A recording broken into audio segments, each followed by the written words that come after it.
My guest this morning, Kwabena Mankwesiama, is the Member of Parliament for Fantiakwa North. He's also a member of the MPP, but that party's, again, incumbent rep for that very election will be convening on December 7, 2016.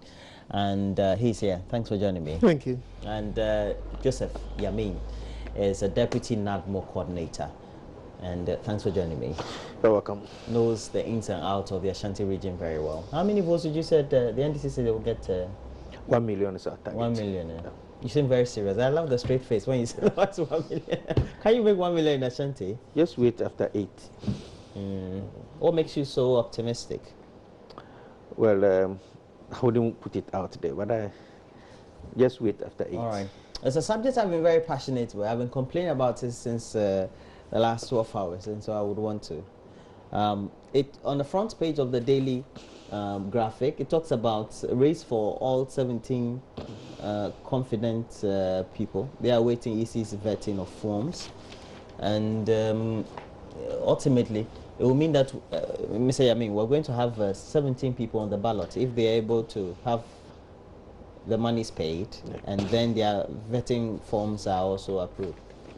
Yeah. Just because they are all political parties. We have, I mean, all these parties, those that you see on the front page now, have always been in the race. I mean, the MPP, the Well, how many pictures are there? 4 so far. 4? Yeah. Or 5? That 4. Is, you have the president there. Why if we have only 4? Then you have the opposition. Why do we need about 17? Party. You see, the point here is that sometimes we highlight the supposed big parties, and so we give them some publicity more. In America, it's not only about Republican and Democrats. About 4 people contesting now, but all that you see or hear is about the Republicans and the Democratic Party, and so it's no wonder seeing 4, parties on the daily graphic. But just still, there are people who still believe that they have what it takes. We have independent candidates. We have other political parties, multi-party democracy. For instance, Odike's party has been split now. Jataba has his distinct. Interesting, both of them are MPP, and they form political parties out of the MPP, and they are contesting. Because Jataba, who is Ajenim Boating, contested for the MPP youth organizer in Ashanti region in 2009 and lost, and he broke out from the MPP, and today he's contesting, and he has all the energies to file and contest. So he has added up to the numbers that we have. They had a problem with Odike, and Odike breaks away, he forms his other political parties. So in addition to the existing ones that we have, don't forget that we have parties that have registered, in the system. Rekubru-based party is still in existence. You have the PNC, you have 4 other parties. You have the independent. But he's candidates. not submitted forms, so that. Yeah, but what I mean is that there are parties there, and the parties decide when to file their candidate. Pakwesi Indum broke away from the CPP, and today we have him on this. Ayaraga broke away from the PNC and has formed a political party. So if all these people, Jataba and Odike, having broke away from the MPP to form their party, we will still have maybe 4 or 5 parties contesting. So give them the room for them to come. I think that's. But the independent candidates are what for the parliamentary seats also something that needs to be done. In Ashanti region, we have more than 10 constituencies having people filing. Really? Yes, in Ashanti. They submitted forms. Yes, and the incumbent MP for Bantuma has submitted his form to contest. No, there's a release that says. The point is that whether it's released or not. But he submitted forms. I heard the MP for Bekwai seriously advising that the MP shouldn't contest on Hello FM last Saturday. That is the MP for Bekwai. So that made you conclude that he has. So if the MP will go on air and see why the MP should contest, the same method which brought him to Parliament, because he contested the sitting MP and lost by a vote, then went as an independent candidate and won that seat in 2009, came to Parliament as an independent candidate, and today is contesting on the ticket of the MPP because they've pardoned him and brought him back to the seat. He sees the move by the MPP MP for Bantuma, the same means that brought him to power. You asked questions about presidential. Yeah, but he is talking about presidential candidates. The news is that he is not aware that 10 constituencies. He is very aware, but he did not ask you that question. He is not aware. He is. Let him say. No, but he was even contributing that. You shouldn't say that because he has heard from another commentary that it's not true. Okay, you let him make his point. I know that. Is it not news that you have persons who lost to either the incumbent MPs or the candidates that won against the incumbents going independent in Ashanti region? 10 constituencies. Adanse Asokwa. How many do you have in your party? None. Several of them, 9. None. 9. I'm talking about Ashanti region. None. But come to Eastern. Why should I come to Eastern region when I'm in Ashanti region? I'm talking about Ashanti region. So you see, but the point is that when you have political parties, in fact, the history that we have from 1992, any party that loses the elections, has more independent candidates filing in the general elections. In 1999, you had the NDC having more independent candidates. Now, will you bring it back to the president? In 2008, the MPP had more independent candidates springing up. They lost. I was only asking about what we have in this video. It's a clear sign. Don't worry, I'm sure we'll dovetail into that conversation. But for me, my subject of discussion mainly, and I was just tinkering my thoughts on this, of having about 17 people on the ballot paper, and if I have to make a choice, what do I do? And as a democracy, don't we have too many of them? No, just look for John Mahama, and that's all. Okay, I've heard you. But we even have even independent candidate. He mentioned that even we have independent candidates for the presidential role, and some are even appearing in the parliamentary role as well.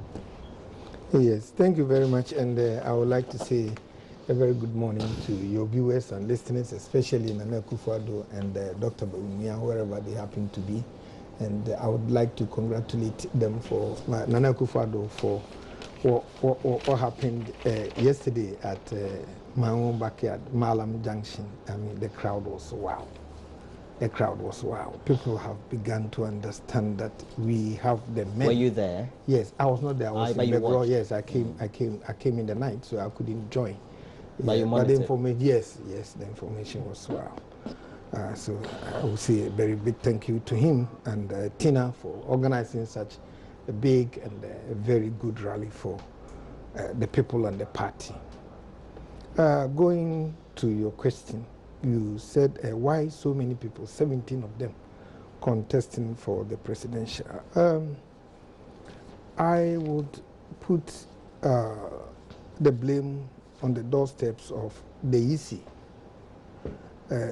as to how these many people, though in a democratic dispensation, yet if they were to be very fair as to ask them to make the actual provisions in the Constitution as to how to form a party, I think we wouldn't have had these many people contesting. What do you mean by that, sir? Because when you go to the constituencies, how many of these people have offices in over 200 constituencies? Yet you're supposed to have it in 200. Yes, yet they are being considered as presidential candidates. We have to be very careful and make sure that our laws are put into practice. If you have the laws, we have all the good laws, but putting them to practice is what is the bane of things like this. Because I don't understand why people like, excuse me, but Kwadonko and others can call themselves a party and register as candidates of those parties, where we are all aware that they don't have such offices in the required number of constituencies that the Constitution stipulates. You see, if we lack the law like that, then everybody at all can be coming in, and it will be very difficult for us as a nation sometimes to select the best candidate. But I would like to tell everybody out there that the only candidate that they should see on the presidential list should be Nana Akufo-Addo and the elephant. They should continue to vote for the elephant and make sure Nana comes this time around to become the elected president of Ghana. And I'm assuring voters that this time around we'll open our eyes, and as people are saying, even if they vote for us, people will steal from us. Everybody should rest assured that we can't be fools all the time. This time around we will open our eyes and make sure that we do what is right and that nobody steals from us. Is it a belief that the last time you didn't open your eyes enough? That is what people are saying, and I'm complimenting what people are saying. And in my constituency, it can never happen. It means you're not speaking on facts. You're speaking on speculation. Many people said this. People are telling me that even if we vote for you, they will steal from you. And I said, no, even if you think it was stolen the last time, it can't be stolen this time around. So continue to vote for us. So Nana is on the ticket, and we pray all will get the strength and the wherewithal to be up and kicking on that D-Day and vote for him, so that at least we will be out of this government and this mismanagement. Mr. Yamin, if you particularly look at the fees perhaps charged by the Electoral Commission, for which now we know that there's a court or a petition or issue which has led to the injunction.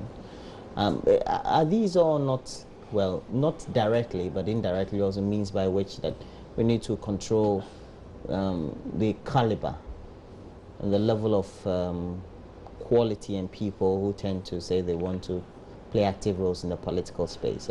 That is not to suggest that it's all rich people, or if you are rich enough, that's when you can contest. Not at all. If you look at the filing fees of the political parties, I mean the major political. You mean the individual parties parties themselves? Yes, the filing fees, how much we paid before contesting for a member of parliament or a flag bearership contest. Okay. Then you come to understand that the EC is not charging anything that is abnormal, because if an MPP MP should pay 300 million old Ghana cedi, 30,000 Ghana cedi. You mean 30,000? Yes. We don't use 300 million.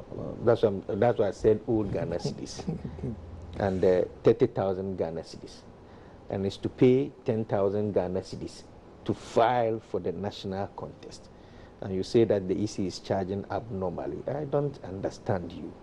If the NDC charges its aspirants to pay 10,000 Ghana cedis, and the EC says that come and pay the same amount to contest for the national election, then you complain. I don't understand you. But the smaller parties will complain. For instance, I don't know how much Nana Konadu Agyeman-Rawlings paid to contest for flag bearership of her party. And so if she's complaining of 50,000, then you can understand her. I don't know how much Odike paid to contest his party's nomination. But you know how much Ekwedenko paid? I'm just mentioning names. If you want me to mention, I thought maybe you know that, so you wouldn't mention it. So if all these parties, we don't know how much they paid, and let's assume, for instance, Pakwesi went unopposed, and so could pay nothing to get the nomination, they will have issues to raise. But the main political parties that went into contest openly declared how much aspirants should pay before getting the nomination. We know clearly that the EC is even undercharging what it's supposed to charge. The EC is undercharging? Yeah, because how much did Nana Dankwa Akufo-Addo pay to contest as the flag? How much did he pay? I don't know, but Honorable, how much did you pay? 500,000. So that is the point. So you have these small parties going to make statements that they are making.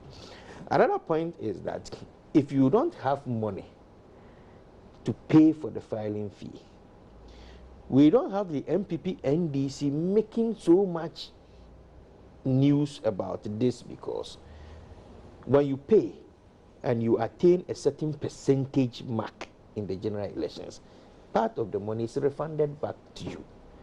And so if you know you can't make even one seat in parliament, why should you come into the race and make you struggle to locate John Mahama on the ballot box to vote for him? That is one issue. And so I believe very well that, and I've been in this race before, in 2004, 2008, I was the parliamentary candidate for Kwada, so I've gone through these filings before. You do that, the EC vets your document and now comes to clear you whether you can go or not. So the fact that we have 17 aspirants coming doesn't mean that they've not been cleared. Okay. There are people, don't forget that Nana Konodo Ajima Rawlings was disqualified in the last election. She filed. But after vetting, they got to know that certain documents were not completed. And so we lost out. If not, we would have had more presidential aspirants on the ballot paper than we had in 2000. So you can say your founder's wife. She's an aspirant. She's not an aspirant. Well, she got broke away from your she party. got disqualified on the day when she submitted the form. Yeah. Like what took place on Friday. Yeah. That is, if not because of the injunction, then they would have been collecting the money alongside. Now they've completed the process, awaiting the approval. Sure. Ultimately. Sure. Because it's just a formality, really. They don't. I've never seen people disqualified from that after that. No, they have. In fact, there are a lot of people who get disqualified after, because the EC gives you and now goes through the documentation. Yes, you have them presented all right, but there will be cross checks. Very well on it. Very well. All that the EC checks now is you are supposed to have 100 people endorsing your form. Very well. The numbers, are they up to 100? Very well. But after submitting it to them, clearing you, they will go and find out whether the signatories that endorsed you are real signatories or not before they can pass you. Right. Yes, what I would say is my brother has forgotten that the parties fund themselves, and when they charge for primaries that huge sums of money, it's in a way making sure that not many people, not all or anybody at all can be there. But if you are there, you make sure that you have the wherewithal, you have the resource to pay for the party, right? And EC is not that. EC is funded by the state, right? So if it's money that they want, then I think they might be getting it wrong, comparing to what individual parties do pay when they are going for their primaries. In the parties, as I've said, we raise funds for the organization of the party because it's not government funded. But when it comes to that of the EC, it is not like that. It is the state that funds the EC. Charging that amount, yes, some political parties can pay, but people are complaining that wouldn't that be plutocracy, where the rich is taking over governance? What do you think? Because you seem to be citing people, but what do you think? I represent people, so okay. What do you think? Because whatever you say is a representative of your people. I think the percentage increase is abnormal. You mean from the previous year? Yes. From the previous election yes, year? Yes, okay. yes.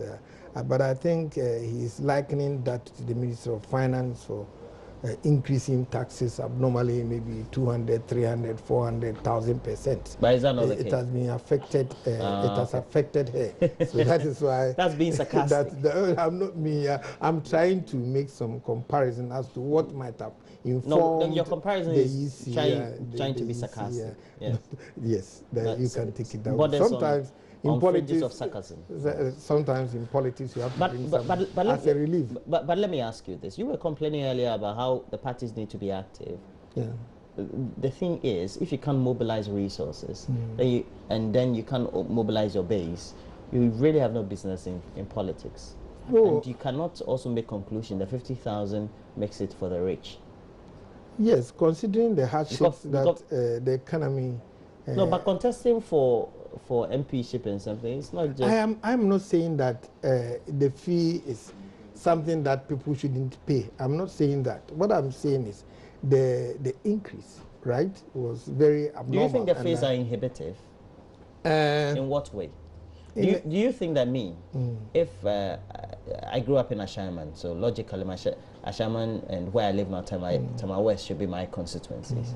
Do you think that if I put myself to either stand on the ticket, and logically it should either be the NPP or the NDC, one of them, if I want to stand on their ticket, and I don't have that money, I don't have 100,000, but if I can't I raise 50,000? In our circumstances, the party that is paying, so we are not paying as an individual. I'm saying so that if you were to be representing any of these two big parties, your party might have been paying, so you wouldn't have a pinch of it affecting your pocket. Okay, so your parties will be paying and for it. His party. That is why the parties are complaining. Maybe that is why. So, but why shouldn't parties be able to raise from an economy that is about 130,000 billion in size, as far as GDP is concerned, be able to mobilize resources for a good cause, if they know that they have people believing in them? My party has not complained about this. No, I'm not talking about you, because you are speaking for the others. Because today you seem to be speaking for the others, so the two of you and others. Shouldn't you be able to raise, let's say, 2.5 million Ghana cedis to conduct nominations and a campaign activity? If in reality each party is being made to contest more than 200 constituencies, then I tell you, not many of the parties will be here contesting. But why should we have many of the parties contesting? Yeah, so if that is why the law must be brought to bear on the political parties. If the law might have been brought to bear on the political parties, then really we wouldn't have 17 of them contesting. In that state, then I agree with you 100%. But how come that the leadership are contesting for the presidency, but they cannot make more than 200 of the constituencies from their party individuals contest? Well, very interesting there. We've had some clashes in Ejumako involving the NPP and NDC, resulted in the police in Ejumako saying they would want to, or they are investigating the subject of election violence. It's something we've seen, not like, of course, other election years, but we're still seeing some level of violence. Yes, and we will see them as we draw closer to the elections. Why? They are part of the election process. The in America, apart from daily shootings on the streets of America, you don't get to hear people dying because of election. That is more serious than what is happening here. But I have taken time to be reading the American history, elections, and you get to know that when they were as young as they did the same thing here. How many years? But it's not about the age, whether it's age or not. They went through this system. That doesn't mean. And anytime you are going through the system, I mean, Honorable is a cocoa farmer. And I think you own palm plantations. Yes. Yeah. But I'm sure when he started, people were ahead of him. But he went through the infant strugglings, even though he had history to guide him. Went through the infant strugglings of bringing up their crops to get to this stage. So you can't say that, yes, because somebody has done it. When you are starting, you can go without any scrabbles.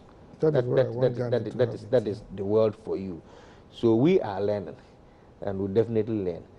I don't foresee, and I will not see, the levels in 2008, 2004, 2012 in these elections. At least there's more serenity now. And I think that people are advancing. The level to which we were abusing the system is very low. But you can't say that it won't happen at all. We still have people who do not understand the system. They don't see why somebody should do legal thing that he or she is required to do. And we definitely have these things. For instance, I use the example of the voter transfer now. I may decide to go out there and vote for a particular candidate. If I find myself to be in that area on election day, I'm mandated by law as long as I'm a registered voter. So why should somebody organize people to prevent me from registering, transferring my vote to that area? If you do that, then you don't have the security apparatus in charge of ensuring that you go through it normally and go. Then people will resort in taking the laws into their own hands. So it's not only about we, the political party, it's about the security agencies in charge of ensuring that there's peace. There's the electoral officers themselves who are referees in this game. For instance, an electoral officer decide and say that, well, I won't let you register. Not for any reason. The person is staying in that area. He's a resident there. There's every indication that the person will not be where he voted the previous registration. But an electoral officer decides that I won't register you. And it's happening. So if you do that, you are giving the other side some arms to pick. And so if everybody will play his or her part, if the EC will not be taking sides, Honorable is my friend, if we have 1,000 people registering, transferring their votes coming, it means that my friend is likely to lose the election. So as an EC officer, I will find means of making sure that you don't get your vote transferred. Why should that be the case? Let the Honorable go to the people, talk to them. Let the Honorable convince the people for them to vote for him in the elections. But not you, who is supposed to be neutral, trying to help somebody. So if the EC does their work well, if the police send people who will ensure that no other political party agent intimidates the other, get the process going on smoothly, then we will not have this problem. If the political parties will not send tax, go and stand there, make sure that this person doesn't come, block this person, we will have. And especially these tax are coming from both the NPP and NDC. Of course, we already know that the police IGP says that he won't tolerate that. But then violence should be stopped or prohibited at all. It just doesn't bode well. Some 24 years after our first election. Yes, it's true that we shouldn't be seeing this at the age that we have advanced in our trajectory of democracy. It is very, very sad that we are seeing this happening in Ghana now. Why should people brutalize their opponents, knowing very well that they live in the same town, they eat from the same area, and they are either relatives or friends, or they know each other. But because of politics, you raise your hand, you raise sticks, cutlasses, and even guns against ourselves. What will be the benefit if we kill or maim, for that matter, our kids and kin? It is not the best enterprise to undertake. I would like to charge the youth that they are being misused. Their abilities are being abused by politicians. As for that matter, I want to tell them that if I tell you to go and brutalize, be aware that when you are arrested, I wouldn't be there. I will do whatever I can from behind, but you will bear the crime yourself. And the consequence of crime is either you go to prison, or you live with it forever, or people will be pointing fingers at you wherever you happen to be. And what you deserve, maybe you wouldn't get when you need it most. And I want to tell politicians also that why should we do that just for power? We were not born to be MPs or presidents, right? But we aspire to become. That doesn't mean on the way up we should brutalize others, kick them out, kill them, or maim them. It is not the best thing to do. Those who are doing that, at long last, when MPs win their seats, right? What happens to them? They even break relationship with them, because the rate at which they ask favors from the one who has won power becomes just too much and unbearable to the winner. Is that it? Yes, I tell you, it happens. Did more you often. experience it? I have. Because, yes, I have. I will tell you that. Yes, I can tell you about 2 or 3 people who consistently now don't even want to see my face or talk to me. Because you stop putting them on to them, they think they help me to an extent that I have to be able to take all their burdens along when they were helping me. you were? No. Help must be taken or understood in the way the giver is giving and the receiver is receiving. maybe you think you have done so much for me, right? You have brutalized somebody for me, right? Or you have campaigned for me, right? I think maybe it is normal, right? So your demands may be over and above what my expectation of giving you is. So people should tone down and make sure that they do not do other people's dirty jobs for them, because when they come to power, I don't think they can carry along all their needs, Very and well. therefore they will be with them forever. Get sorted out yourself and get something doing. And I always remember that a friend is a human being like you are. There's blood in him and there is in you also. Okay. Treat people fairly, but I would also entreat to our police service to be firm, fair and resolute, and not turn deaf ears to others and clear ears to others. They should make sure that they use the law without qualms and make sure that the law is given out to everybody in equal measure. If you continue to do that, then I'm sure that what we are We seeing, haven't experienced you will violence see in your that. area, have we? No, in my area, it wouldn't have. Not yet. Going to brutalize for Amankwe Siama or going okay. to brutalize for All right. Abbas. I wanted us to look at we this, both but don't like that. running and I mate don't of the think it flag will bearer go of the on like opposition that. patriotic party has rubbish claims by the governing NDC that it has performed better in managing the economy.